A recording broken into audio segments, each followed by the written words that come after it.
నా ఛానల్ని వీక్షిస్తున్న మీ అందరికీ శుభోదయం. ఈరోజు మనం కిష్కింధకాండం గురించి నేర్చుకుందాం. దీనికన్నా ముందు అరణ్యకాండం.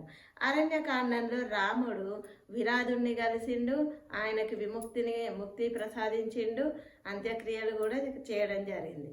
తర్వాత శరభంగ మహర్షిని కలిసిండు, ఆయన తపస్సు చేసిన ఫలాన్ని రాముడికే ఇచ్చేసిండు. తర్వాత సుతీక్ష్ణ మహర్షి, ఆయన కూడా తపస్సు చేస్తే వచ్చే శక్తిని రాముడికే దారబోసిండు. ఆ తర్వాత అగస్త్య మహర్షి దగ్గరికి వెళ్ళిండు, ఆయన కొన్ని దివ్య ధనస్సు, అక్షయ తూనీరాలు, దివ్యమైన ఖడ్గాన్ని ఇచ్చిండు. ఆ తర్వాత మళ్ళీ కబంధుణ్ణి కలిసిండు. కబంధుణ్ణి కలిసిన తర్వాత ఆయనకి విముక్తిని ప్రసాదించిండు. తర్వాత శబరిమాతకి, ఆమెకి ముక్తిని ప్రసాదించిండు. ఇట్లా కొందరికి అంత్యక్రియలు చేస్తూ, కొందరికి ముక్తినిస్తూ, కొందరి దగ్గర నుండి శక్తులని స్వీకరించిండు.